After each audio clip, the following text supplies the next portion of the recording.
अस्सलाम वालेकुम। कैसे हैं आप लोग? उम्मीद है सब खैरियत से होंगे। मैं हूं आपकी दोस्त मदिया और आप देख रहे हैं आपका अपना चैनल मदिया की ज़ुबानी। आज मैं आपके लिए लेकर आई हूं एक शॉर्ट स्टोरी जिसका नाम है सपनों की दुनिया। तो चलें शुरू करते हैं। दिसंबर के अव्वलीन दिन चल रहे थे। हमेशा की तरह सर्दी अपने उरूज पर थी। वो अम्मी अब्बू के साथ फुप्पोज़ाद कज़न की शादी में शरीक होने के लिए दिल्ली आई थी। शादी के तकरीबात को भरपूर एंजॉय करने के साथ साथ वो दिल्ली घूमने का भी मज़ा ले रही थी। तारीख़ी एतबार से दिल्ली का एक बहुत ही मशहूर जगह है। मुग़लिया सल्तनत के शाहकार यहाँ वफ़ीर मिक़दार में आते हैं। हर साल यहाँ सियाहियों का हुजूम लगता है। दूसरे ममालिक से भी लोग यहाँ सैर व तफरीह के लिए बड़ी तादाद में आते थे। इससे भी दिल्ली घूमने का बहुत शौक़ था। इसी शौक़ के बिना पर उसे जैसी तकरीबात से दूर भागने वाली लड़की शादी जैसे फजूल फंक्शन को अटेंड करने के लिए खुशी खुशी राज़ी हो गई थी। शादी के फंक्शन से फारिग होने के अगले ही दिन वो अपने फुप्पोज़ाद भाई और उनकी बीवी के साथ दिल्ली घूमने के लिए निकल पड़ी।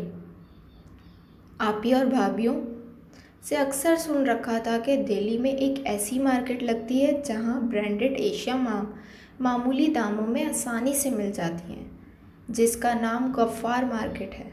बस किसी तरह वो अपने कज़न का काफ़ी सर खाने के बाद गफ्फार मार्केट आने में कामयाब ही हो गई, जहां से वो अपनी ज़रूरियात की चीज़ें आसानी से ख़रीद सके।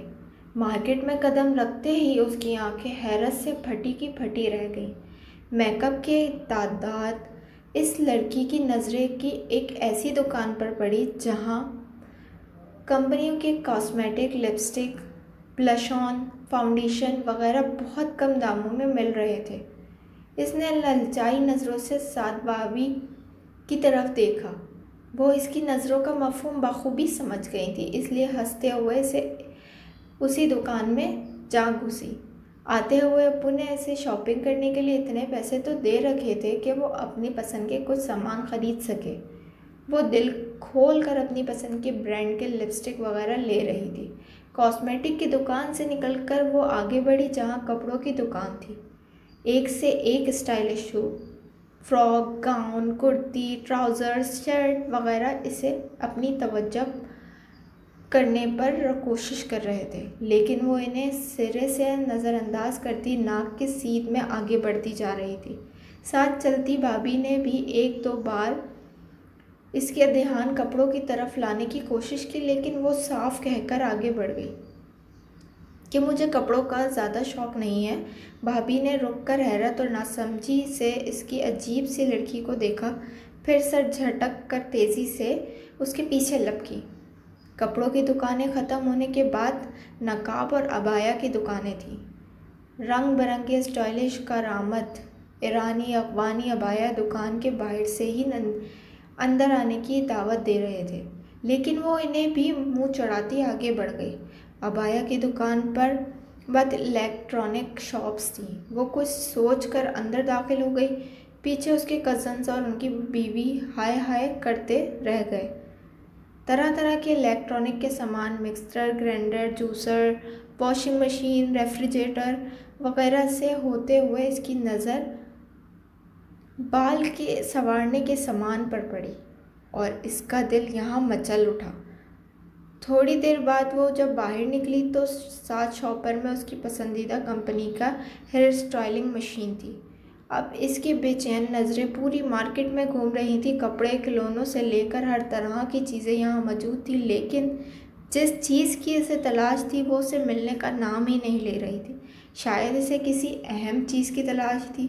इसे याद था कि आपी ने इस चीज़ का ख़ास तौर पर जिक्र किया था, क्योंकि इसके घर वाले इसकी पसंद नापसंद से अच्छी तरह वाकिफ़ थे और ऐसा नामुमकिन था कि आपी ने जिक्र किया हो और वो यहाँ आए और उस चीज़ के बिना वापसी ले चली जाए। सिर्फ इसी एक चीज़ के खातिर इसने फजूल से शादी के फंक्शन में शिरकत की थी। रिश्तेदारों की तरह तरह की बातों की बर्दाश्त किया था।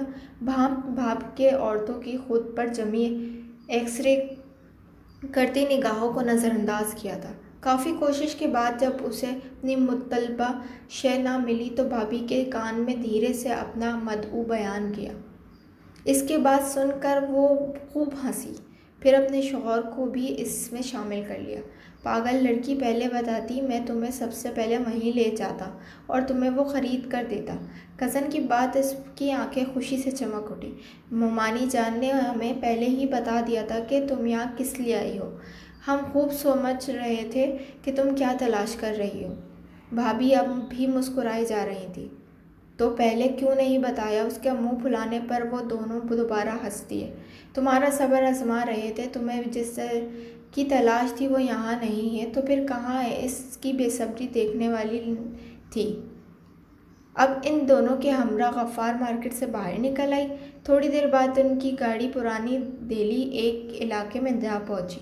وہ جیسے جیسے آگے بڑھتی جا رہی تھی اس کی دل کی خوشی مزید بڑھتی جا رہی تھی۔ وہ پھر ایک چھوٹی سی لائبریری نماد کان میں داخل ہوئی۔ اندر داخل ہوتے ہی اس کی خوشی سے چمک اٹھی آنکھیں۔ اسے لگا جیسے وہ کسی گہرے خواب میں ہے۔ ہر طرف کتاب ہی کتابیں تھیں۔ اسے کتابوں سے عشق تھا۔ وہ کتاب حاصل کرنے کے لیے کچھ بھی کر سکتی تھی۔ بچپن سے وہ کتابیں پڑھنے کی دلدار تھی۔ وہ اپنی ایسی خواہش کی تکمیل کے لیے اپنی پاکٹ منی بچا کر چوری چھپے کتابیں خریدتی اور اسے خوب سنبھال کر رکھتی۔ نہ کسی کو دیتی، نہ کسی بچے کی اس کی قریب پھٹکنے دیتی۔ کتابیں اس کا جنون تھی۔ کتاب کے پنوں سے نکلنے والی انوکھی خوشبو سے اسے مدہوش کیے رکھتی تھی۔ اسے جب بھی موقع ملتا تھا کتاب لے کر بیٹھ جاتی۔ کتابیں اسے نئی دنیا کے سیر کراتی تھی۔ ان میں کھو کر وہ اپنے سارے غم، دکھ، تکلیف بھول جاتی تھی۔ یہی وجہ تھی کہ وہ پورے خاندان بھر میں کتابی کیڑا کے نام سے مشہور تھی۔ ایسا نہیں تھا کہ لوگ اس شوق کی وجہ سے اسے پسند کرتے تھے، بلکہ اکثر وہ لوگوں کے طنز و مزاج کا نشانہ بنتی رہتی تھی۔ پھر بھی کتاب سے اس کی یہ محبت ختم نہ ہوئی۔ وہ نہ ہی وہ کتابوں سے اپنا منہ رشتہ توڑنا چاہتی تھی۔ جنت کے پتے، حامل، نیمل، یارم، طوائف عشق، جو بچے ہی سنگ سمٹ لو، 40 چراغ عشق کے، برف کے آنسو، یہ جو رگ درشت فرق ہے، دی کائٹ نیرل، پلِ صراط، ہیری پوٹرز، سیزنز، ساری گلوکارز کی نظموں کا مجموعہ، پروین شاکر، ابن صفی کی حمید فری عمران سیریز، شمشیر بن یام، نسیم حجازی کی کتابیں اور ایسے ہی نہ جانے کتنے لکھاریوں کی کتابیں جو اسے پسندیدہ رائٹرز بھی تھے، ان سب کی کتابیں رکھ رکھی تھیں سجا کر۔ اسے ایک دلی خوشی مل رہی تھی۔ اس کا خواب تھا کہ وہ کسی لائبریری میں جائے اور اس کی اپنی ساری پسندیدہ کتابیں سمیٹ کر اپنے ساتھ لے آئے۔ اسے یقین نہیں تھا کہ اس کا خواب یوں ہی اتنی جلدی پورا ہوگا۔ پوری دکان پر طائرانہ نظر دوڑانے کے بعد اسے اپنے بیگ کی خفیہ پاکٹ کھول کر اس میں موجود ساری جمع پونجی نکالی اور پچھلے 2 سالوں سے اپنی اس خواب کو پورا کرنے کے لیے بچاتی آ رہی تھی۔ پھر ابو کے دیے بقیہ پیسوں کو ملا کر اپنی پسندیدہ کی ساری کتابیں ریک سے اتارتی جا رہی تھی۔ اس کا بس نہیں چل رہا تھا کہ ساری کتابیں اٹھا کر لے بھاگے۔ افسوس کہ وہ صرف خیالی پلاؤ ہی بنا سکتی تھی۔ ساری پسندیدہ کتابیں اکٹھی کرنے کے بعد جب اماؤنٹ پتہ کیا تو اس کا توقع سے زیادہ نکلا۔ مسکین سی صورت بنا کر اس نے پاس کھڑے کزن کو دیکھا جو ہونٹوں پر مسکراہٹ لیے دلچسپی سے اس کی حرکت دیکھ رہے تھے۔ میں نے سوچا تھا کہ وہ 1-2 کتابیں بس تم لے کر جاؤ گی، لیکن تم تو یہاں کتابوں کا انبار لگا دیا ہے۔ وہ حیرت زدہ سے اس کی کتابوں کو دیکھ رہے تھے۔ بہتے دریا میں ہاتھ دھونے کا موقع ملا ہے تو اس سے فائدہ کیوں نہ اٹھایا جائے۔ 500 ادھار دیں بھائی، میں ابو سے لے کر آپ کو واپسی کر دوں گی۔ اس نے مسکین سی صورت بنائی۔ نہیں، اس کی ضرورت نہیں ہے، میں تمہیں خود دلا دیتا ہوں۔ ہائے سچی! وہ خوشی سے کھل اٹھی۔ ہاں بالکل، اب چھوٹی کزن کی رخصت کرتے وقت تحفہ دینا تو بنتا تھا نا۔ کیوں نہ تحفہ تمہاری وہی پسند کا ہو؟ تو پھر ساری کتابیں دلا دی۔ مجھے شرارتی مسکراہٹ ہونٹوں پر سجائی۔ معاف کرو بہنا، تمہارا کزن ابھی اتنا امیر نہیں ہے ہوا کہ ساری دکان خرید لے۔ صرف 4 کی طاقت ہے۔ میری منظور تو بولو، ورنہ خدا حافظ۔ اور اس جیسی کتابی کیڑے کے لیے یہ بہت تھا کہ کوئی اسے تحفہ میں کتاب دے رہا ہے۔ جہاں اس اپنے خواب پورے ہوئے تھے وہاں ایک خواب और पूरा होने को था। अभी वो किताबें लेकर दुकान से बाहर भी ना निकल पाई थी कि किसी के झटकारती हुई आवाज़ से इसकी सिमट से टकराई।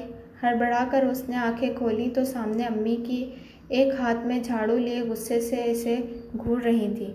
11 बजने को है और ये मैडम है कि खर्राटे मारे जा रही है। सारी दुनिया सहरी का खा कर अपने काम से लग गई है और इन मैडम को अपनी नींद से फुर्सत ही नहीं मिल रही। अम्मी की अदबाबी की नज़रों से नज़रें बचा कर उसने चुपके से घड़ी की तरफ देखा जहाँ वाकई सुबह का 11 बजे थे। अचानक ही इसका दिल उदास हुआ था। सहरी के बाद अक्सर ही इसे उल्टे सीधे सपने आते थे, लेकिन आज तो हद ही हो गई थी। वो कितनी खुश थी कि उसके ख्वाब पूरे हो रहे हैं, लेकिन ये क्या ख्वाब ख्वाब ही है रहे। बूझे दिल के साथ अम्मी के रोज़ाना के लेक्चर को हमेशा की तरह एक कान से सुनते दूसरे कान से निकालते, कंधे पर दुपट्टा दुरुस्त करती अपनी जगह से उठी और रूटीन के कामों में लग गई। यही इसकी किस्मत थी शायद। उम्मीद है आपको ये छोटी सी स्टोरी पसंद आई होगी, सपनों की दुनिया। तो चलें मिलते हैं नेक्स्ट स्टोरी में, जब तक के लिए अल्लाह हाफिज़।